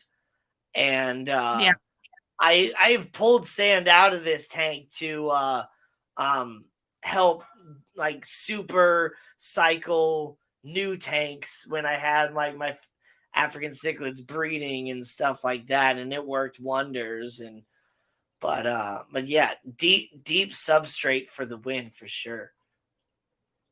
So it's like Misfits out of lurk mode. Welcome back, Brennan. Midnight Lobster's here, and so is Freaky Fish Lady. The Midnight Lobster and Freaky Fish Lady. How you doing, Holly?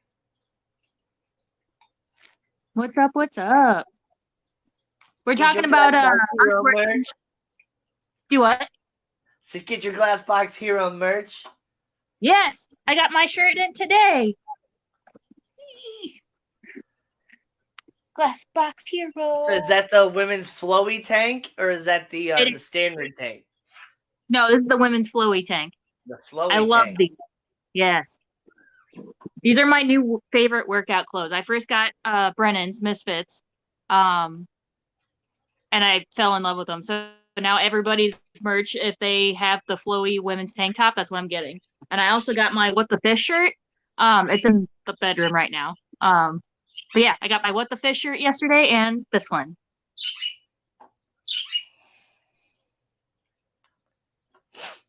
I've been there, Bunny.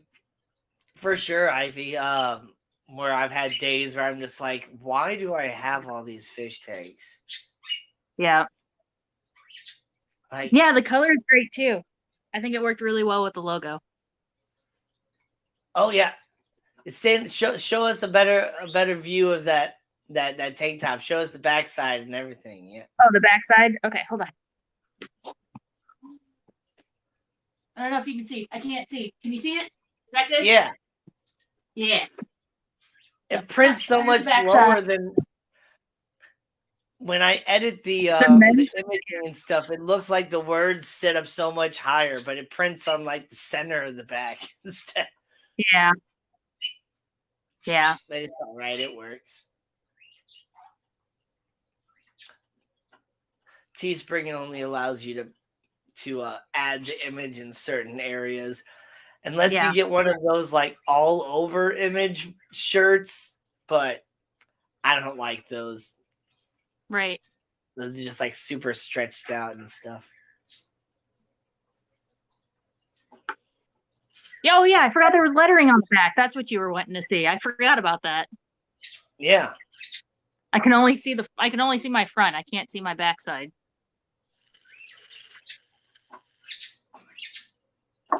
I didn't even realize it's when I was putting it on. I laid it down to put it on. I was like, oh, there's words on the back. Yep. You too can get yourself a Glassbox Hero tank top at glassboxhero.org. .org, not .com. Yep, .org. Not .com. .com will take you to some Dutch guy's voiceover website or something.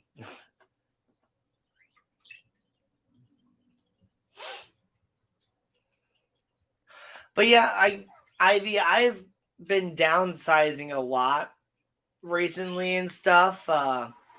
I've been so busy with my new job at Schwann's and all that, and just don't have the time that I used to just really dedicate into my fish tanks and all that. And so a lot of what I've been doing is just kind of combining some of my tanks together, kind of getting rid of some of my smaller tanks and putting all those smaller fish into one bigger tank, and kind of getting rid of some of the smaller tanks. Love the intro. You must have watched all the way back from the beginning. It's a pretty good intro. Yeah, it's not bad. And it was only like 30 seconds long. Right. Drew loved to complain about how long I made the other intro. It's like a whole minute. People are gonna like leave. I'm like, dude, it's at the very beginning of the live stream. It gives people time to like come into the live stream. Like, yeah, that's the point, is to give people time to roll in and just everybody to say their hellos. Plus, also, it gives us, as like the hosts of the live stream, that whole extra minute to be like, oh crap, I forgot my coffee, and go grab my coffee or whatever while it's like rolling. Yep. When I did the takeover on Misfits channel the other day, I did like the 2-minute intro. He has like a 1 minute, a 30-second 1 minute, and like a 5 minute. Afterwards, he's like, you should have done the 5 minute. And I was like, sorry, I compromised and did the 2 minute. Yeah. So, but, Drew, how's everybody doing over there? Yeah. Biz, what's up? I hope your mom is doing well. Well, he's answering. How was your day? What'd you do today? Oh, man. Today, I didn't do much. I was like, so exhausted from this week, too. Like, it was so hot this week. So, like, I was just working so hard. And just, like, after just Friday, like, I went over and I hung out with my friends on Friday night, like I always do.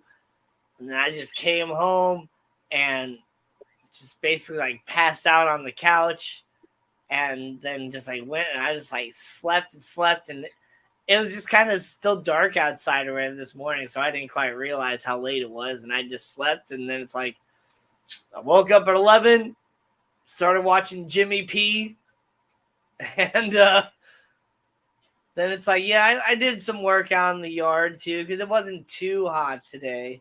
And I did some watering and stuff, because I've had to do a lot of watering this week with how hot it was. But I got some really cool pictures of some of my stuff going on. So my elderberries are blooming and just looking super beautiful. And then my bee, well, wait a second here. It looks terrible when I show it this way. So I can pull them up on my computer. There we go. Share screen, window, Chrome tab. There we go. Share. So my bee balm is blooming. I've never seen it bloom before. It didn't bloom for me last year when I planted it. And this year it's actually blooming. It has a really cool looking flower. And then go back to my, that's my elderberries blooming. So that's the elder bloom, which has its own benefits and stuff, the elder bloom. And then I've been having some major issues with my blueberries with squirrels, for sure. But my blueberries are doing really cool. And then I took this picture of this, like, this is this planter that I set up. So I have on like the top, I have like purple basil, and then I have like a couple different pepper plants in there. I got some mint in there. There's some dill in there as well, and it's just kind of all growing out of that same pot in a hanging basket to help keep some of the other like squirrels and things like that out of it, because they those squirrels really love to chew on my dill, as do rabbits, and strangely so do the cats. Like every little mammal type creature out there likes to chew on my dill. It's like, screw you guys, I want my dill. That's funny. I actually I was off work today. I'm usually off on Sundays, but I switched my days off because it's actually mine and Nathan's 12-year anniversary. So we were gonna go to the zoo, but with the heat wave, we changed our plans to not go to the zoo, and then it ended up being a nice day, but we already had plans. We went to Ameristar Casino, and we played the slots and stuff. We ended up losing our own money. I wouldn't have lost if I actually got back to what I came with, and I should have just cashed out and stopped. No, I kept going, and I lost it all. So, but still had fun. You were in the zoo today? Man, that would have been hilarious if you guys just randomly walked into each other. Man, we should have just gone to the zoo. Oh well. That was definitely so. I went to the Florissant Valley of Flowers festival thing several weeks ago. It was really interesting, running into some of my customers through Schwann's while I'm in like my normal outfit and stuff. Because they're just like, didn't think I'd see you here. It's like, I told you I live in Florissant. Yeah. That's funny. Yeah, I say that's the funny thing about Valley of Flowers. You always see somebody that you know. Like, I would run into my friends from South County at the Valley of Flowers. I'm like, what are you doing here? They're like, we heard about this thing, so we check it out. And I'm like, okay. It used to be a whole lot bigger, but then it was canceled last year because of COVID or whatever, and like the year prior to that as well. So this was the first year of it being back like full force, and it was pretty awesome. Like I went the second day, I believe, and it was still like really awesome. So oh really? So it wasn't as big? That's why I stopped going, is because this was so crowded. People were just so obnoxious that I stopped going to it. Yeah. I found some really cool stuff there. That's where I got like pretty much all those varieties of peppers from, which I've been like looking up exactly what they are. Like they just had some interesting names like Thor's red pepper, which I come to find out it's Thor's lightning bolt. So the pepper actually has like a zigzag shape to it. Oh, and, nice. What I didn't know what some of these names were, but one is like a black mama. One was like a white something or whatever. And then I have like a red ghost pepper. Come to find out they're all ghost peppers. I have 3 different varieties of ghost peppers. It's a white ghost pepper, a black ghost pepper, and then the red ghost pepper. So that's really cool. All the dill jokes are coming out. I knew that was going to happen as soon as you said it. Yep. What's the big deal? Everybody wants my dill. Everybody's after my dill. That's going to be the hashtag. Yeah. Protect my dill. The new primate area is super cool. I didn't know that. Oh, yeah. I forgot they were making a new primate area and all that. Yep. Everybody's got their feelings about zoos, but at least when it comes down to it, I love the St. Louis Zoo. The St. Louis Zoo is very, very much about conservation. There's animals that are giving birth there. So, I mean, we all know as fish keepers, like other than like guppies and stuff like that, to get a fish to breed, you have to give it a really nice environment that it feels healthy and safe and secure in, and then it'll breed. So if they're successfully giving these animals the right environment to where they feel comfortable enough to breed, Like, that's awesome and enough. And then they're, releasing animals back out into the wild. They are free to go to. They have a zoo parent program where you can basically like be a member of the zoo, and it gives you discounts on certain things when you're there. But you're also, basically paying for your membership for the zoo to help keep the zoo running.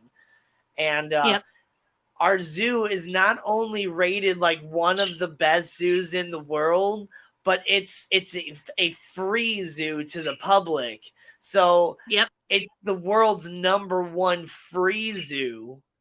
And it's like the world's like #4 zoo in the entire world or something like that, if I remember right. So. Yep. Yeah, I think it's like #2 or 3 in the country. Right behind like San Diego Zoo, I think is #1. Yeah. I forget. And plus it changes every year. But yeah, it's free. Yeah. Biggest free zoo in the country. Yeah. And that being said, they don't price gouge like the gift shop and stuff. I mean, some things are high, like the handcrafted stuff.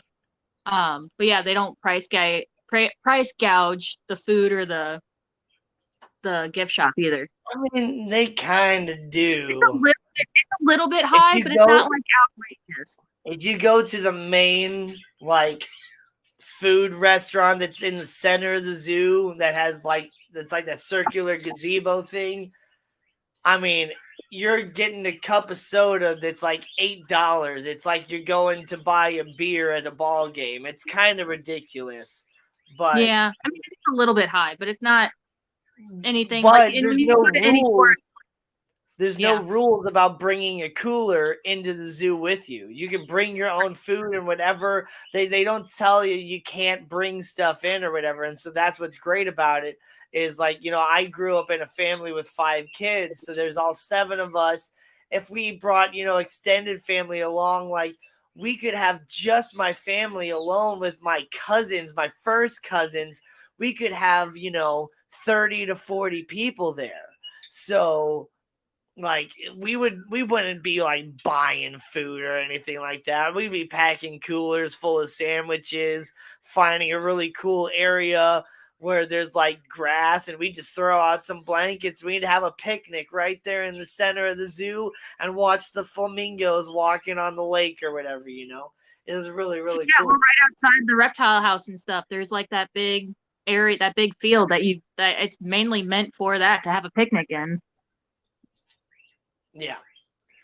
But I mean, I've seen some of the more dark sides of zoos too, like, not to throw anybody under the bus or whatever, but when I took my 8th grade trip up to Washington, D.C., we went to the National Zoo, the Washington, D.C. Zoo or whatever, and it was really cool to see pandas, because that was the first time I ever saw a panda, and they were smaller than I thought they were going to be and stuff like that.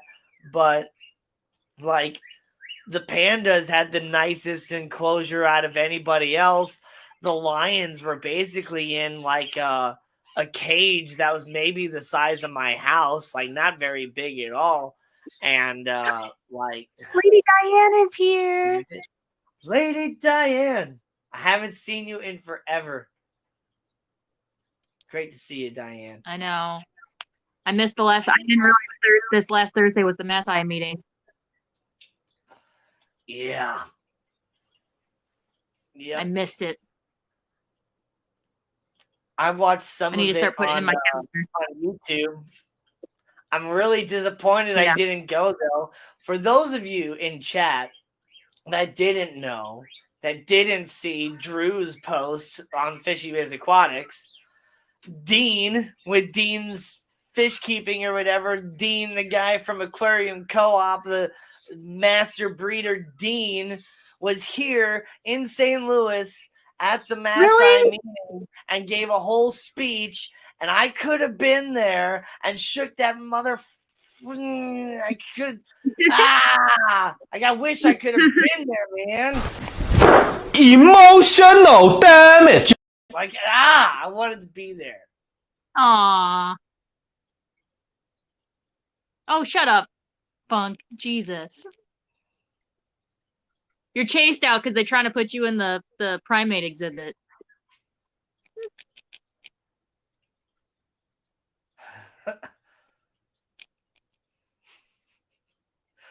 I can picture Funk on the other side of the glass trying to like mate up against the silverback, and then it like charging up against the glass, and him like, right? Oh man, I'm the kid. No.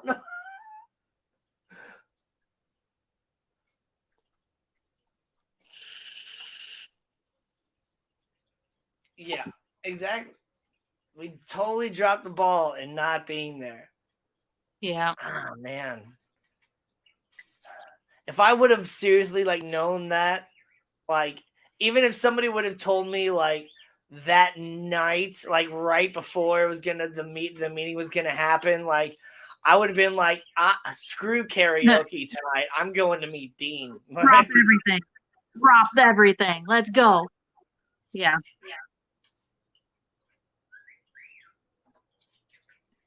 Yeah. I just need to stop missing meetings. Yeah, and it's like I even saw Diane's comment or whatever. Like I remembered too late to get ready to be there or whatever. But she didn't say anything about Dean being there. If she would have said Dean was gonna be there, I'd be like, screw that. Like I don't care if I'm late. I'm gonna be there anyway. Right. Yes, so they have to take the presentation down from YouTube in a couple days. So if you want to get the chance to listen to Dean talk for free, because Dean's one of those people that he can charge you to listen to his speeches. Like, go watch the video on the Maasai YouTube channel. If somebody Vibes can share that, or if somebody a mod can share that, the Maasai YouTube channel, that'd be great. And then you have Fishy Business saying Dean maybe in the hotspot. That would be really cool to see Dean in the hotspot. Get to know some of the other sides of Dean. Because I mean, I've seen Dean a lot on the Aquarium Co-op channel, and he's a really cool guy. But you can tell like he's got some of those marketing sort of answers, the advertisement answers, like, oh, Dean, what's your favorite fish? Well, it just happens to be this fish in this bag right here that we just got out of this unboxing. Like, it's like, okay, whatever, but like to actually hear his like on the spot answer, like what's your favorite fish? Like, what do you do when this happens or whatever? Like, that would be so cool to hear that, Thanks, Zen, for sharing the Maasai channel. Biz says they ate dinner with him at Sugar Fire on Olive first. Oh, Sugar Fire. Sugar Fire is a great place. So, Sugar Fire is a restaurant here in St. Louis area. There's two of them. There's one kind of in like the northeast county area, and there's one kind of in like the west county area. But the thing that's great about Sugar Fire is it's kind of like a school cafeteria sort of setup, where you walk in and they have like all the food just kind of there, and they're like, what do you want? And you're like, I want the brisket with the macaroni and cheese and such or whatever, and they like make you your whole tray, and then you basically like pay for your tray of food. You get your cup for your soda, you get your drink and whatever, and then you have your food. But oh man, it's really, really good food.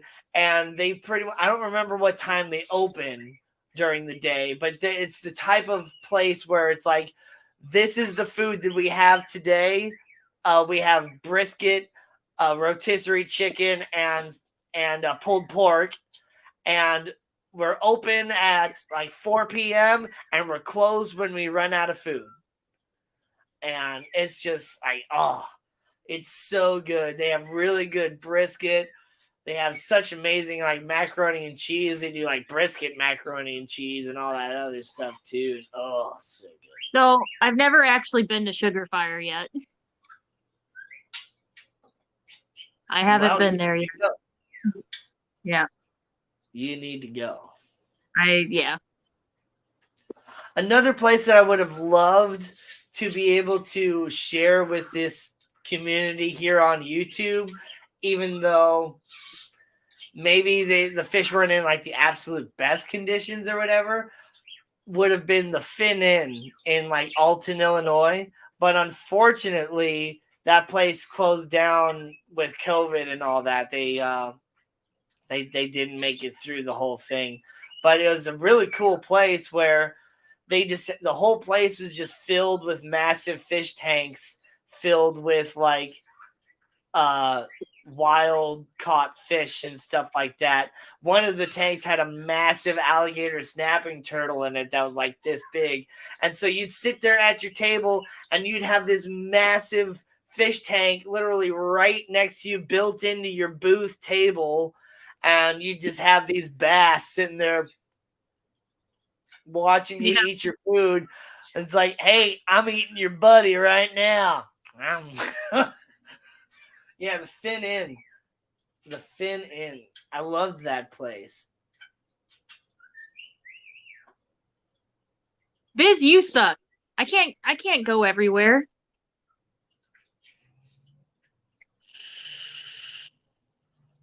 If you guys still need an idea for a potential anniversary date, and you guys need to check out Bailey's Chocolate Bar if you've never been there. It's never been there either. It's down in like the city area off like Jefferson and like I think Manchester, actually, like way down in like the city. And that's why I never been, because I don't go to the city. Right. I only heard about it through other friends myself, but it's exactly, Drew. It's the shiz. So it's kind of a fancy place, but they have like they do have like your standard bar options as well, but they're known for like their like fancy chocolate related drinks and stuff like that. So I like to get the adult mocha. It's a chocolate martini with like coffee in it and stuff like that too, and it's actually served hot.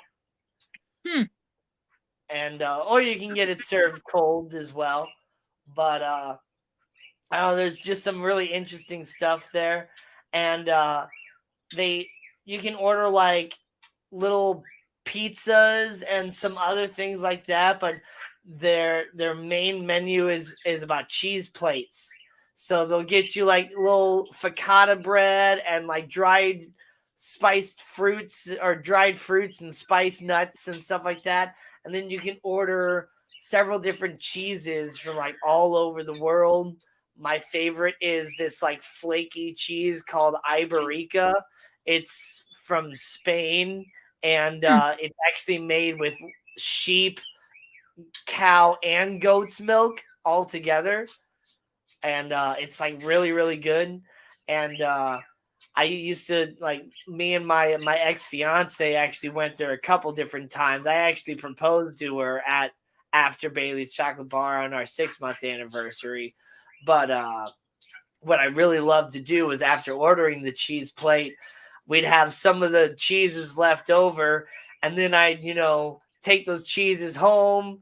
We'd, like, a couple days would go by, and then I'd make, like, a big thing of, like, macaroni and cheese and throw all those cheeses in there and just, like, oh, so good. That sounds amazing. Yeah, I'll have to check it out. Yeah.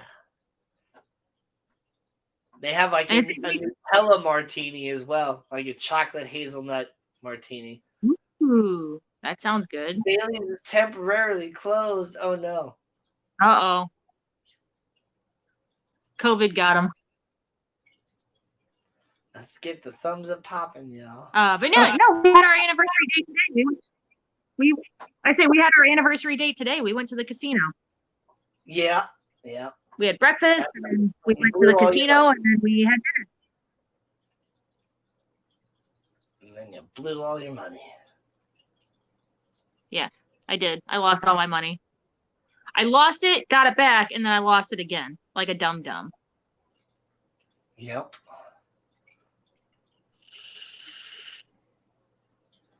If it's not a COVID casualty, it's a Ferguson riot casualty. Well, no, it was still open after that, so it's not that. But man, I hate to kind of bring up like way back in the past, but I was talking about back on one of the Fishy Matrix episodes, I was talking about Goki's and how much I love that, and it's a great little produce place close to where I live, and you know about Goki's. But where I used to live, over closer to like Overland and stuff, there was a place called Scotty's Fresh Produce, which was like an awesome place that they actually sold like produce from like local farmers and stuff like that too. So like the cherries you were getting were from a lady's cherry tree that were just like right down the road and stuff. It was really great. And they had such great little like blueberry yogurt covered pretzels and all these different things or whatever, and spices, and it was like my favorite place to go shopping. I did like all my grocery shopping there pretty much, because they even had like grass-fed bison steaks and like really, really cool stuff there that you wouldn't see at your normal grocery store. But then like somehow, even though it was several townships away, like when the whole thing with Trayvon Martin happened, like all that stuff ended up getting way over into there. And, being a little small, like family owned place, they didn't have the level of insurance to cover everything when they got completely raided and all that. So they shut down. Yeah. Lady Diane loves Goki's too. I just found out about Goki's a couple months ago there, Diane. It's like my new favorite place. I love to get my coffee there.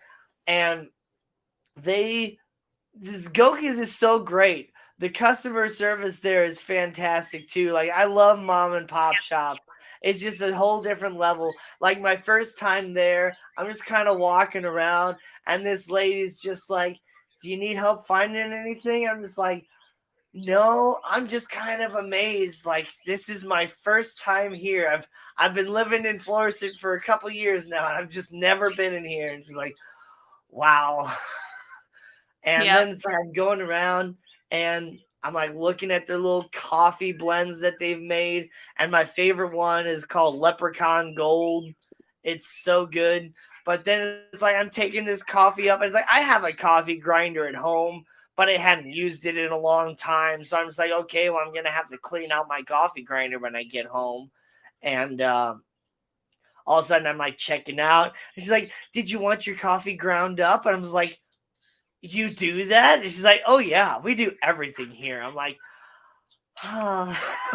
right. Yeah. So then they grind up the coffee, and then they're coming up, and you have this freshly ground coffee, and it's just like you just can smell it. It just smells so good. So yes, I love that place. I have not been there, but I've heard of it. It is an actual place. Yes. I'm sorry. No, you're not. You're not sorry. Yeah. Big Dick's halfway in. Yeah. It's in the Ozarks. I have been there. It's pretty great. I never been there. I never even heard of it. It's like right there when you're like halfway to the Ozarks. So it's Big Dick's halfway in. Like when you're like halfway to the Ozarks from St. Louis. So it's like when you're Kingdom on City? 70 and you get you change to the other highway to get like down there or whatever. Yeah. Yeah, Kingdom City. Yeah. Yeah, so when you get to Kingdom there's City. a whole bunch of like local honeys and all that stuff there too. It's a pretty awesome place. Lots of I never like noticed the dessert. inn. I only ever stop at the McDonald's and the car. There's a little dog park there. That's where we go anywhere else. So I didn't even know that there was an inn there.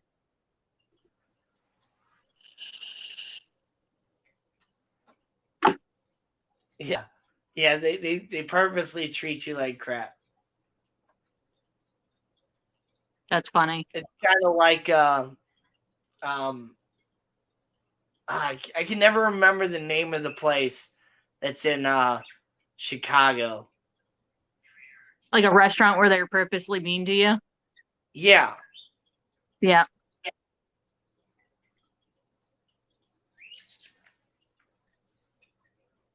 Ed DeBevics. Yeah, Joe Coffey is on it. Ed DeBevics. Yeah. So they literally get paid to treat you in the most horrible way. Like it's hilarious. So the waitress like walks up to the table like, "What the hell do you want?" Yeah. Oh, that's an absolutely terrible idea. It tastes like crap. I can't believe you would get a steak. Jesus. Yeah. Like,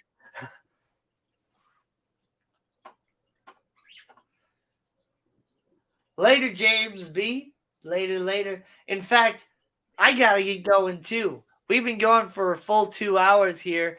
Gina, I know you need a little break before you hop on with Brendan here later tonight for his Cards Against Humanity game night. So well, I'm not sure if I'm playing. I'm just a fill-in, so I'm not sure if I'm actually playing tonight. Oh, well, okay. I was just assuming anyway. You're just everybody's co-host. You're everybody's co-host now, so. I am. Yep. At Dick's Last Resort in Florida, yeah, they make you wear hats that are super insulting and stuff. Yeah. Funny. But anyway, guys, it's been so much fun. Thanks for tuning in on episode 1 of Fish and Friends with Danny and Gina. I hope you enjoyed it. I had a lot of fun tonight. And I appreciate everybody for stopping in. I think we maybe got up to like 25 or 26 people at the highest point, but I've seen a few people come and go. Great to see everybody. Gina, you got anything you want to say? No, just hop over to Misfits later and play Cards Against Humanity with us. It'll be fun. I'll at least be in chat if I'm not playing. So. All right. Oh, thanks for coming to say goodbye, Lazuli. All right, everybody. Well, I don't have a special outro yet for this stream. I'll work on that later. Anyway, everybody have a great one, and we'll see you next time.